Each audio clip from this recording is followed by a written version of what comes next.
नमस्कार। अब हमनी के फिर भोजपुरी के जौन भोजपुरिया दुनिया के हम कहनी कि हमनी के जौन फिजिक्स चल रहा बा भोजपुरी में ओकर आज अध्याय 4 पर हमनी के आज बात करें सा। अध्याय 4 में पहले पहले ही से हम कुछ बोर्ड पर कुछ लिख के रख ले बानी, एकरा के बड़ा ध्यान से देखला के जरूरत बा। कहीं भी बड़ा महत्वपूर्ण हुई हमनी के कोनो चीज के, जैसे काल भी कहले रही कि कोनो चीज के पहले, जैसे मान ली कि हम मीटर लिखत नहीं तो मीटर के पहले का लगा दी, हम किलो लगा दी कि मेगा लगा दी कि गीगा लगा दी कि टेरा लगा दी कि मिली लगा दी कि माइक्रो लगा दी, ओकर अनुसार मीटर के 10 के पावर बदल जाई।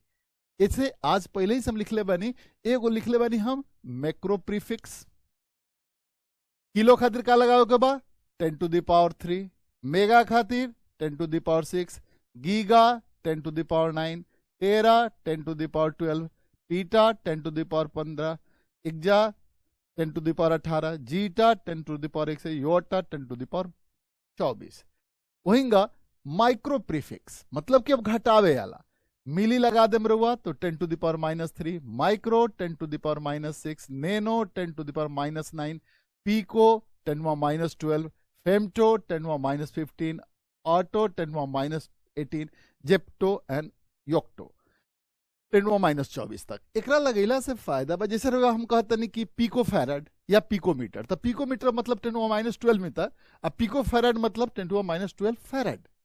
तो ये हमनी के याद रखेगा। हम उम्मीद करतनी कि सारा लोग के, सारा लड़का लोग से रिक्वेस्ट करें कि मैक्रो प्रीफिक्स और माइक्रो प्रीफिक्स एकदम दिमाग में बैठा लिया लोग, ताकि कोनो भी हमनी के मान लिखे में परेशानी ना होके।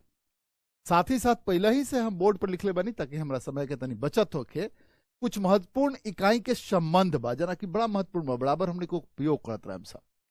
जैसे एक बार बा, ई दबाव के इकाई हमनी के बार यूज करीला जा, तो दबाव के एक बार जौन भई 10 to the power 6 dyne per centimetre square, 10 to the power 5 newton per metre square, 10 to the power 5 newton per metre square के हमनी के पास्कल भी कहिला जा।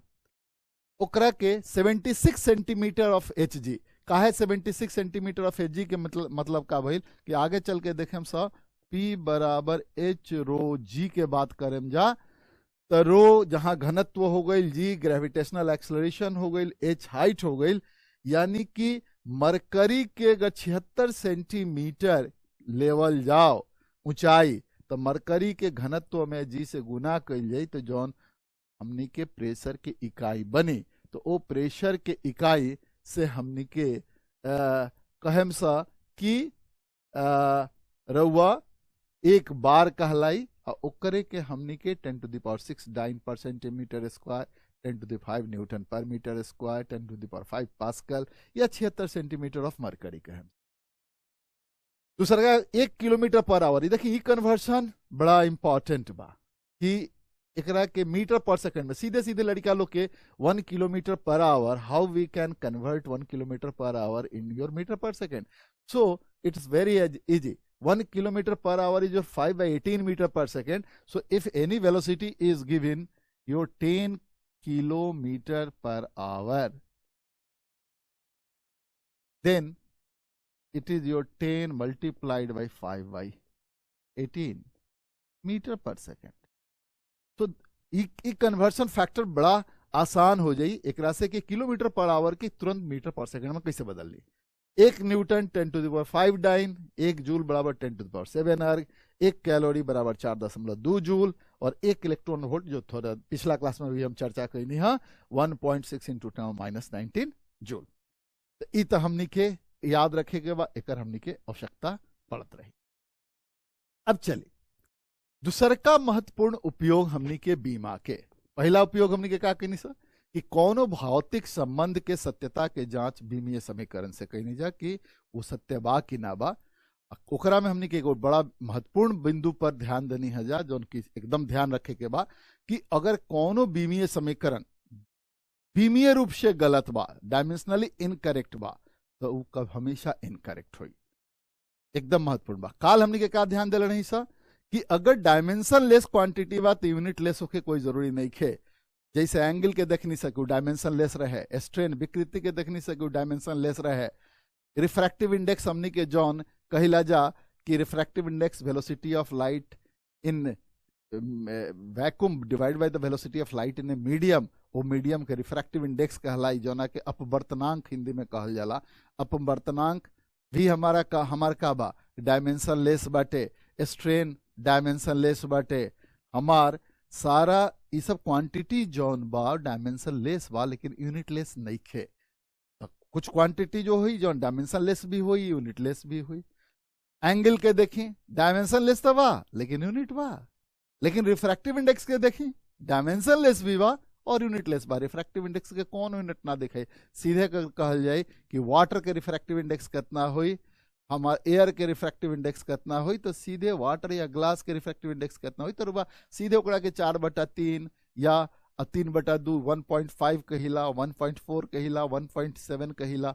रुआ कभी भी रिफ्रैक्टिव इंडेक्स के कोनो ना इकाई लगाईला ना ओकर कोनो बीमा होला।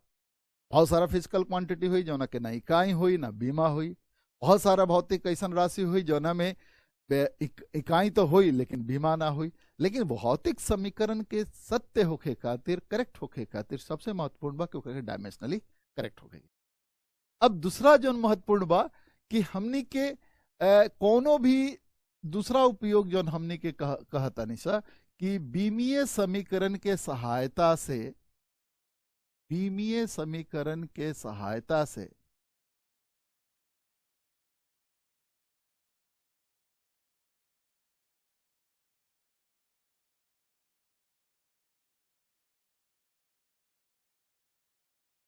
भौतिक संबंध प्राप्त करे।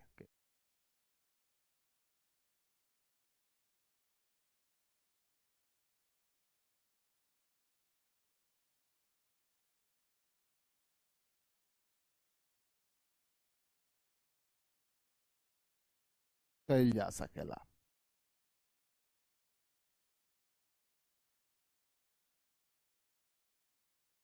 यानी कि हमनी के अगर खाली पता बा कि कोनो भौतिक राशि कौना कौना भौतिक राशि पर निर्भर कर रहा बा, तब बीमीय समीकरण के सहायता से वो कैसे निर्भर कर रहा बा ये हमनी के आराम से पता कर सकेला जा।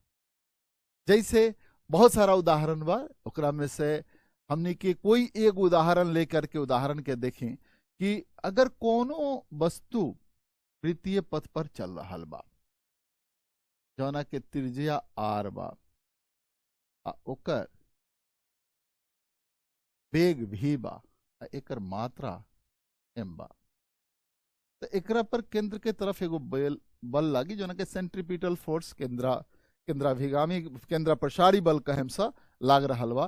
तो ई एफ जौन बा वो निर्भर कर रहा बा मात्रा पर, ई एफ निर्भर कर रहा बा वेग पर, ई एफ निर्भर कर रहा बा त्रिज्या पर। मान ली तो कैसे निर्भर कर रहा नहीं पता, ये समझ के का कहनी से कि एफ समानुपाती बा एम के पावर ए पर, एफ समानुपाती बा वी के पावर बी पर, एफ समानुपाती बा आर के पावर सी पर। दूसरा शब्द में हमने के अगर कहल जाओ तो एफ समानुपाती बा एम के पावर ए, वी के पावर बी और आर के पावर सी। इहो एगो एकरा के संयुक्त विचरण के नियम कहल जाला, ज्वाइंट वेरिएशन, कि अगर ए बी के प्रोपोर्शनल होखे, अगर ए सी के प्रोपोर्शनल होखे तो ई बी इंटू सी के भी प्रोपोर्शनल होई। एकरा के ज्वाइंट वेरिएशन थ्योरम या संयुक्त विचरण के नियम भी कहल जाला। तो संयुक्त विचरण के नियम से अगर समानुपाती हटावता निशा तो एगो समानुपाती नियतांक लगा देनी जा कोनो के, तो हमनी के समीकरण हो गई एक जो नाम है एफ मात्रा पर निर्भर कर रहा बा, वेग पर निर्भर कर रहा बा, त्रिज्या पर निर्भर कर रहा बा। अब एक करे के हमनी के कैसे निर्भर कर रहा बा उस समय बीमीय समीकरण की सहायता से हमनी के प्राप्त करें। देखिए हमनी के लिखनी जा कि एफ बराबर के, जहां के समानुपाती नियतांक बा, एम के पावर ए, वी के पावर बी, आर के पावर सी, समीकरण एक कहनी जा। प्रिंसिपल ऑफ होमोजेनिटी से समघातता के सिद्धांत से LHS जोन हमार हो गई लेफ्ट हैंड साइड के डायमेंशन जोन बा बल बा फोर्स बा तो एक डायमेंशन हो गई MLT-2।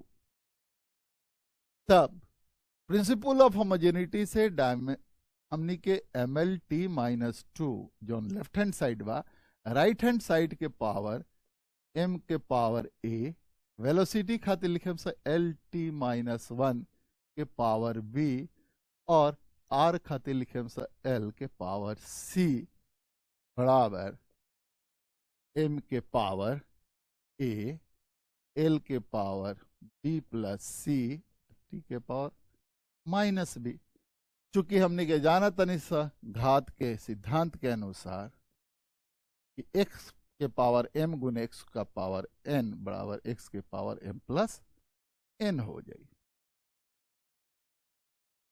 अब चूंकि ये दोनों बराबर होके खातिर m के हेजा पावर 1 बा l के पावर 1 बा तो a बराबर 1 हो गई,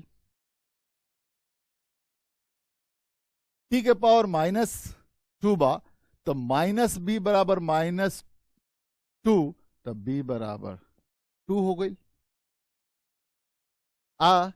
b प्लस c मिल करके 1 बा आ c चूंकि हमनी के डिटरमिन करे के बा तो हमार c के मान कितना हो जाए। देखिए b प्लस c बराबर 1 बा, b 2 आयल तो 2 प्लस c बराबर 1 भइल तो c बराबर -1 हो गई। तो a के मान कितना प्राप्त करनी जा 1, b के मान कितना आयल 2, c के मान कितना आयल -1।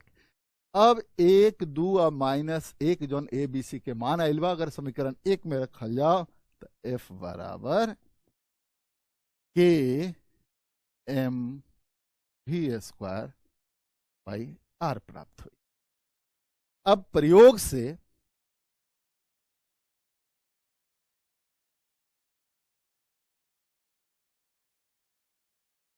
k के मान अगर हमने के इकाई प्राप्त करता नहीं सा तो f बराबर mv स्क्वायर बाई r हमने के समीकरण प्राप्त भइल जौना के हमने के सेंट्रीपिटल फोर्स कहिला सा और सेंट्रीपिटल फोर्स के व्यंजक हमने के प्राप्त हो गई f बराबर mv स्क्वायर बाई r। यही तरह से बहुत सारा हमने के संबंध बीमीय समीकरण के आधार पर आराम से प्राप्त कर लेम सब या करीला जा।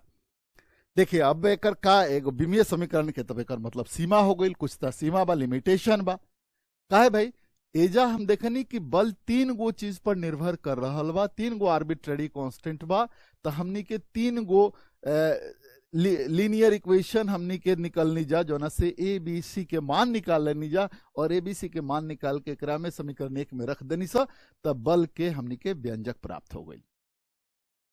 लेकिन यदि कोनो चीज 3 गो से ज्यादा चीज पर निर्भर कर रहा बा, मान ली 3 गो से ज्यादा क्वांटिटी पर निर्भर कर रहा बा, वैसन अवस्था में हमने के बीमीय समीकरण के उपयोग करके समीकरण प्राप्त नहीं कर सकत तो इका भइल बीमीय समीकरण की लिमिटेशन हो गई। पहल का लिमिटेशन का रहा ये देखनी है s is equal to t plus half a t square में कि बीमीय समीकरण से के अनुसार अगर कोई समीकरण बीमीय रूप से करेक्ट बाटे लेफ्ट हैंड साइड के बीमा उहे बाटे जो राइट हैंड साइड के बा तो कोई जरूरी नहीं कि करेक्ट होके। जैसे मान ली कि हम उपयोग उदाहरण ले कि टी बराबर 2 पाई रूट अंडर एल बाई जी लिखा था नहीं, या कोई ओकरे के पाई रूट अंडर एल बाई जी लिखा था, या कोई एकरा के 1 बाई पाई रूट अंडर एल बाई जी लिखा था। तो इ तीनों समीकरण में right hand T E time बा और रूट अंडर एल बाई जी भी टाइम हो जाई टाइम बाई टाइम बा तो तीनों समीकरण बीमीय रूप से तो करेक्ट बा, लेकिन एजा न्यूमेरिकल वैल्यू 2 पाई बा, हाई पाई बा, 1 बाई पाई बा। प्रयोग से पाएम सा कि 2 पाई ही सही मान बा, ई गलत मान बा, ई गलत मान बा।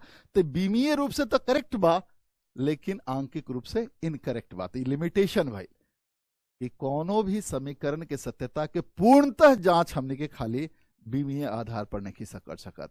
तो ये एगो ओकर लिमिटेशन भइल, ओकर रउआ कह सकता नहीं कि हर कुछ एकरा से काम नहीं कर सकत। वही दूसर का लिमिटेशन का आ गई कि हमनी के अगर भौतिक राशि के जौन निर्भरता बा 3 से ज्यादा राशि पर अगर आ रहा बा, तो ओहू अवस्था में हमनी के बीमीय समीकरण के आधार पर हमनी के नया नया भौतिक व्यंजक प्राप्त नहीं कर सकत। तो दोनों लिमिटेशंस के हमनी के बात कर निशा।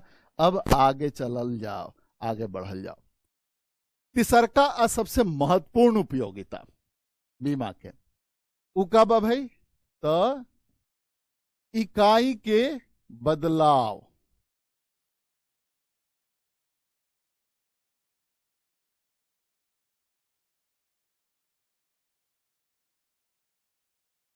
जोना के कहल जाई कन्वर्सन, अंग्रेजी में कन्वर्सन ऑफ यूनिट्स।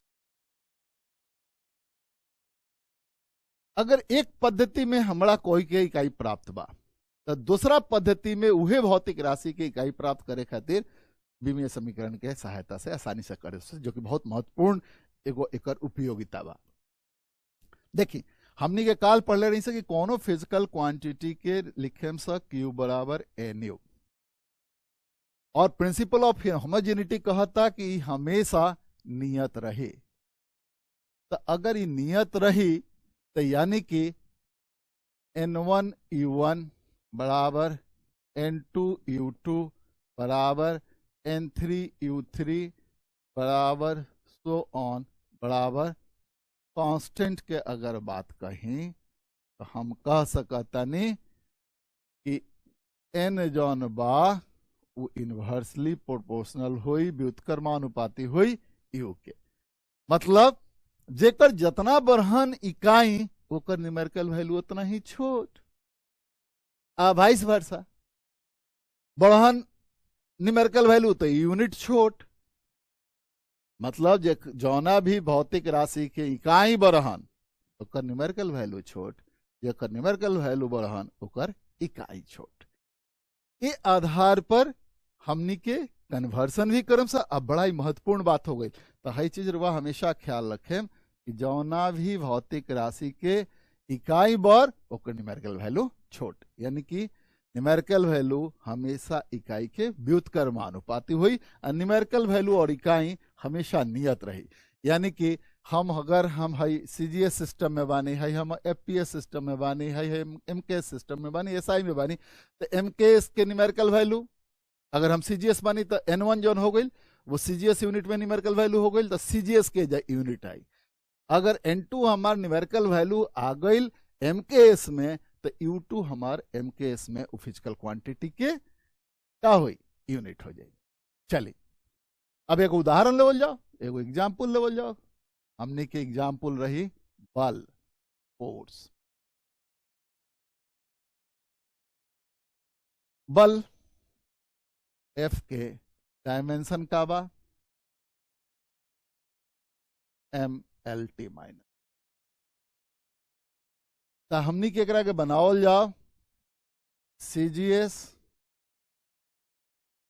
आ MKS कहल जाओ या SI कहल जाओ। N1 E1 N2 U2, यानी कि बल के न्यूमेरिकल वैल्यू CGS में N1 लेम, यूनिट E1 लेम, आ SI में न्यूमेरिकल वैल्यू N2 लेम और यूनिट U2 लेम। चलिए तो N1 M1 L1 T1 to the power -2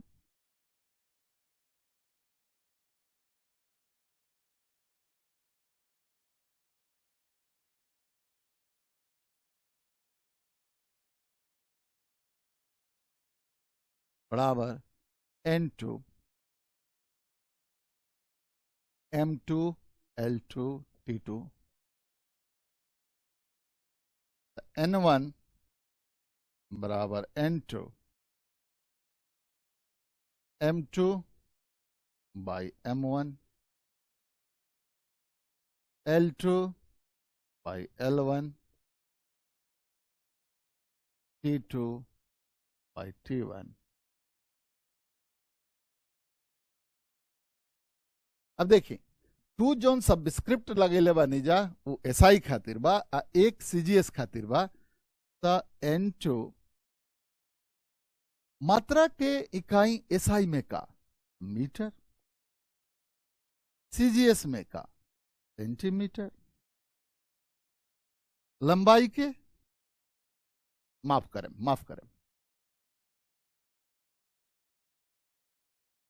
मात्रा के इकाई SI में किलोग्राम,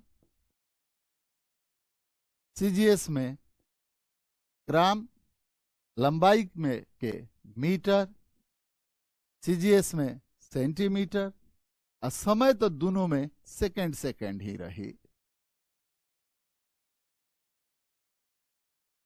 अब 1 किलोग्राम में चूंकि 1000 ग्राम आ 1 मीटर में 100 सेंटीमीटर, तो हमनी के एकरा के आसानी से लिख सकतनी सा 10⁻³ इंटू 10⁻² इंटू 1 बराबर 10⁵ N2। तकाब संबंध मिलल N1 बराबर 10⁵ N2। यदि N2 के मान लेवल जाओ 1 तो N1 कितना हो जाए हैं 10⁵। N2 का है चूंकि SI में बा तो ई है न्यूटन। N1 का है N1 जौन बा वह डाइन, चूंकि CGS में लिवल बा तो यानी कि 1 न्यूटन बराबर 10⁵ डाइन। ये हमनी के प्राप्त करनी सा कन्वर्सन 1 न्यूटन बराबर 10⁵ डाइन। तो ई हमनी के का भइल एगो उपयोगिता भइल कि कैसे डायमेंशन के फार्मूला यूज करके आपन एक इकाई के मान दूसरा इकाई में कैसे हमनी के बदलम सा हम समझता नहीं कि अब आसानी से जब कभी भी रउआ एक पद्धति से दूसर पद्धति में इकाई बदले के होई एकर उपयोग करी। एकर उपयोग करके आराम से रउआ अपन बदल सकता नहीं कि हमनी के इकाई अपन कैसे बदले। अब हमनी के जब इकाई और बीमा के उपयोगिता के देखनी कि बीमा के का उपयोगिता बा, तो बीमा के उपयोगिता में पहला देखनी सा कि सत्यता के जांच करनी जा, दूसरा देखनी सा कि बीमा के समीकरण के सहायता लेके नया नया भौतिक संबंध हमनी के प्राप्त करनी जा, तीसरा हमनी के बाद देखनी सा कि बीमा के सहायता से हमनी के कैसे इकाई बदलता निसा। प्रिंसिपल ऑफ होमोजेनिटी से हमनी के देखनी सा कि लॉगरिथमिक आर्गुमेंट एक्सपोनेंशियल के पावर हमेशा डायमेंशन लेस रही। वहींगा कोनो भी संबंध के सत्यता के जांच भी डायमेंशन से करनी जा, तो वो आधार पर हमनी के देखनी जा कि इकाई या बीमा हमनी खातिर बड़ा ही महत्वपूर्ण चैप्टर बा।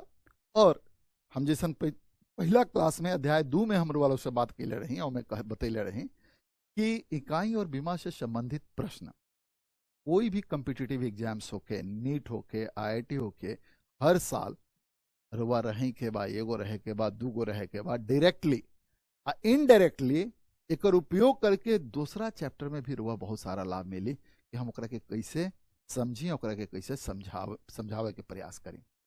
रुआ के भी हम बताएं कि बहुत सारा हमनी के वैज्ञानिक लोग बीमा के आधार पर नया भौतिक राशि प्राप्त करे के प्रयास कैलक लो और में सफल भी रहल लो। तो हमनी भी एगो बीमा ऐसा चीज बा जौना के आधार पर नया नया संबंध के बारे में हमनी के गणितीय स्वरूप सोच सकतनी और प्रयोग से ओकरा के प्राप्त करे के प्रयास कर सकतनी। तो बीमीय समीकरण एगो व्यापक रूप में हमनी के बात करम।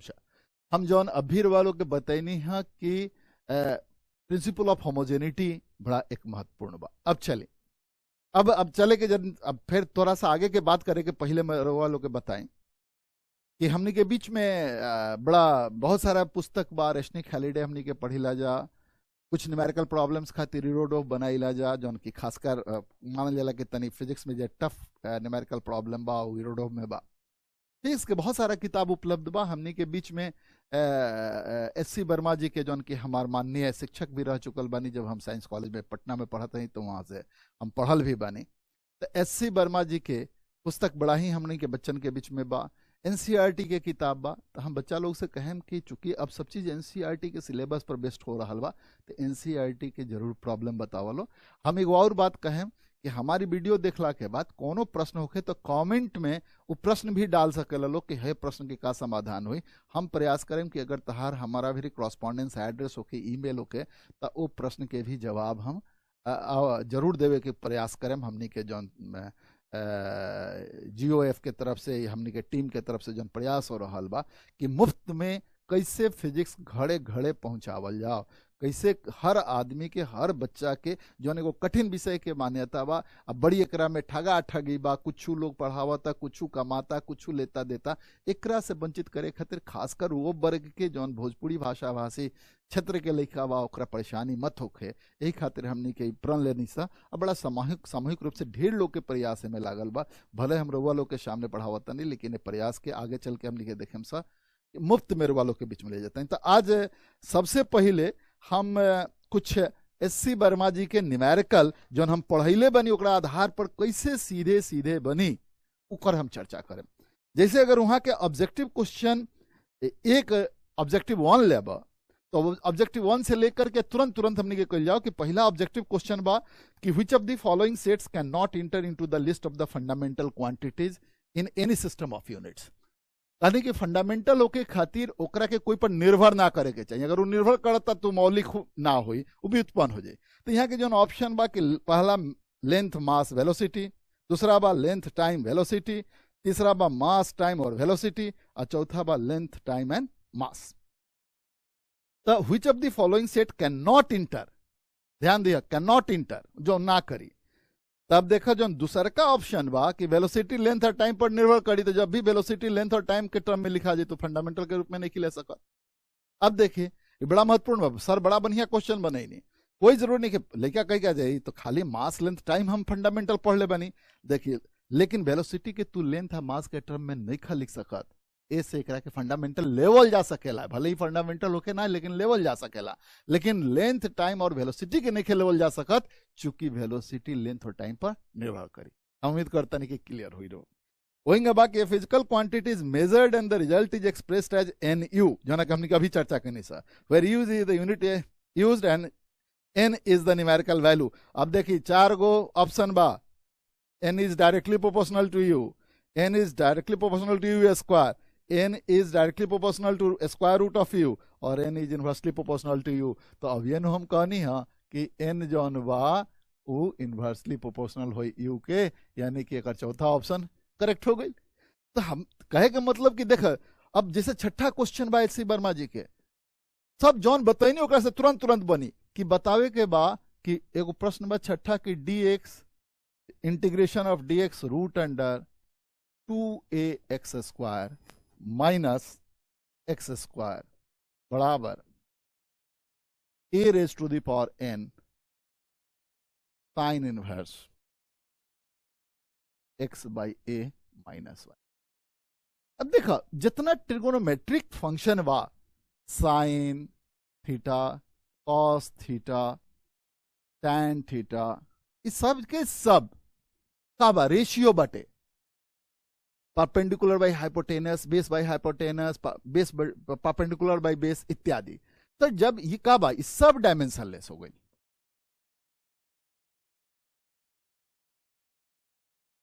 ये सब डायमेंशन लेस हो गई। और इनवर्स जो फंक्शन होला, साइन इनवर्स, कॉस इनवर्स, तो ये सब का बाटे एंगल बा, कोण बा, यो डायमेंशन लेस बा।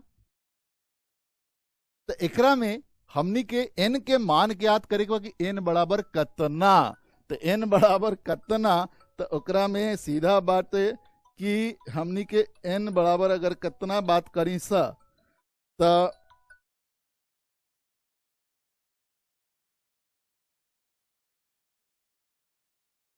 ये मान के प्राप्त करे खातिर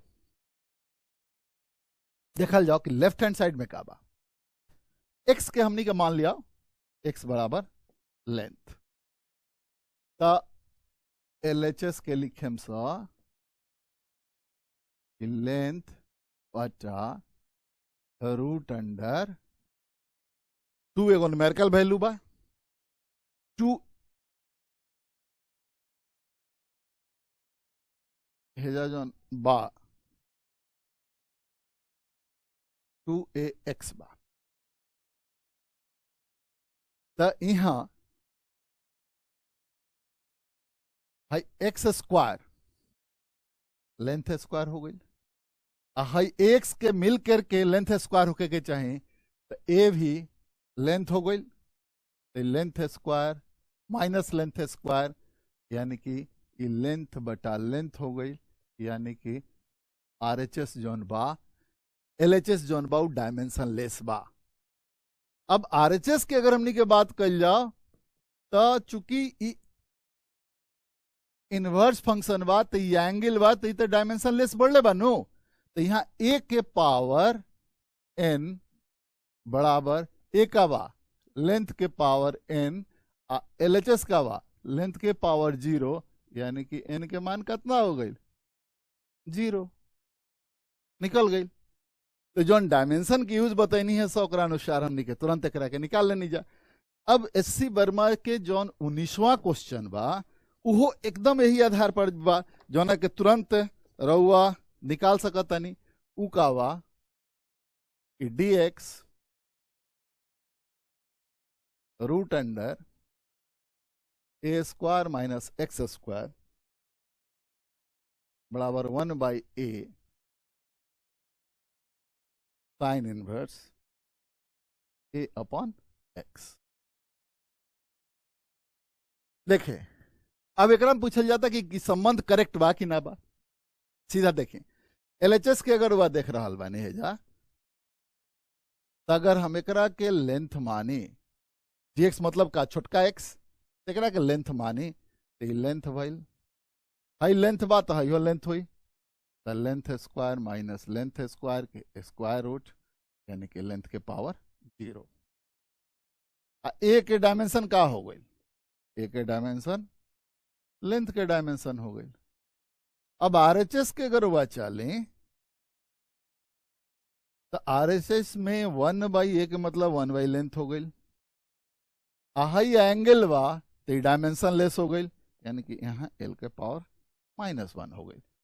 तो l के पावर 0 कभी भी बराबर ना हुई l के पावर -1 के मतलब ये डायमेंशनली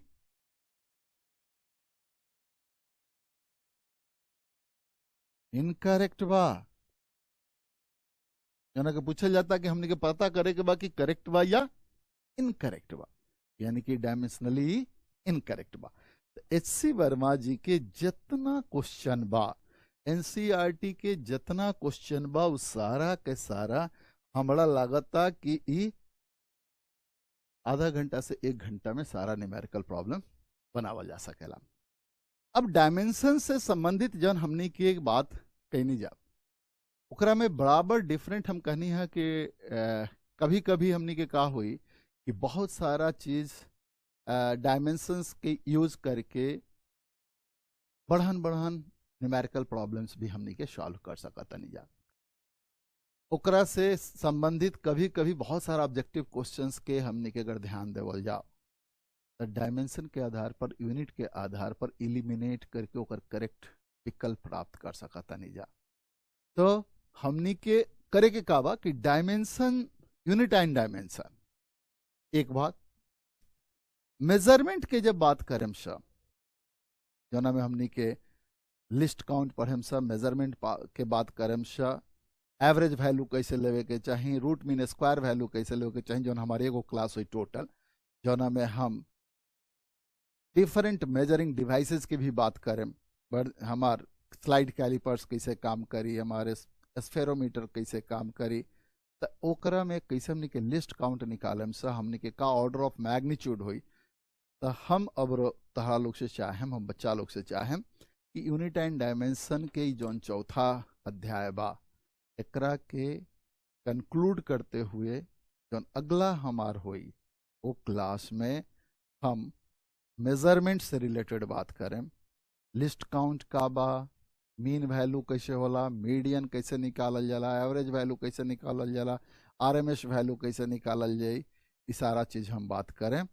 और ओकरो से हमारा क्वेश्चन रही, यानी कि देखा कोई भी चीज के परीक्षा के कोई जरूरी नहीं है कि जौन हम जानत तनी वही आधार पर परीक्षा पे आधार हम काम कर सकत नहीं। आजकल के जौन प्रतिस्पर्धा बा, जौन कॉम्पिटिटिव एग्जाम्स बा, ओकरा में 2-3 चीज बड़ा महत्वपूर्ण बा। एक कि फोकस्ड होकर के हम सही क्वेश्चन के समझी कि एक क्वेश्चन का हमरा से पूछल जा। दूसर का जब क्वेश्चन समझ में समझल भी बड़ा फास्ट होके के चाहिए, क्योंकि टाइम फ्रेम भी बाटे, यानी कि टाइम मैनेजमेंट भी बड़ा महत्वपूर्ण बा। अब 60 मिनट में अगर 60 क्वेश्चन के हमरा जवाब देवे के बा तो हमरा ख्याल रखे के बा कि हर प्रश्न खातिर 1 मिनट से ज्यादा समय हम ना दे। एक निगेटिव मार्किंग भी हमारे कॉम्पिटिटिव एग्जाम्स में तो यो ख्याल रखे के बा कि जौना में हम बहुत श्योर ना होई और जौना में सर्टेन ना होई कि हई एकदम हमार करेक्ट बाटे, ओकरा में हम तभी मानी जब हमार प्रोबेबिलिटी में भी कम से कम सिक्योरनेस रहे। कहे हमरा लगे कि ना हमरा 80% श्योर बानी की होखी तब मारी, हम 70% श्योर बानी तब मार सकता नहीं, लेकिन जैसे होखी कि ना 40% लागता कि करेक्ट होई तो ओकरा के हरगिज ऑप्शन के जवाब देला के जरूरत नहीं है। रहल बात कि अब फिर हम देखेगा कि मान ली कि फिजिक्स हमारा टोटल सीबीएसई सिलेबस में एनसीईआरटी के किताब में कितना यूनिट देवल बाटे, का क्वेश्चन लास्ट 2-3 ईयर से का पैटर्न रहल बा, यूनिट एंड डायमेंशन से कितना पूछल गई, मेजरमेंट से कितना पूछल गई, हमारा काइनेमेटिक्स से कितना आइल, डायनेमिक्स से कितना आइल, रोटेशनल डायनेमिक्स से कितना आइल, वर्क पावर एनर्जी से हमारा कितना आइल, प्रॉपर्टीज ऑफ मैटर से कितना आइल, हीट एंड थर्मोडायनेमिक्स में अगर गई नहीं तो कैलोरीमेट्री से कितना आइल, थर्मोमेट्री से कितना आइल, तो हमारा इंट्रोपी से कितना पूछल जाता,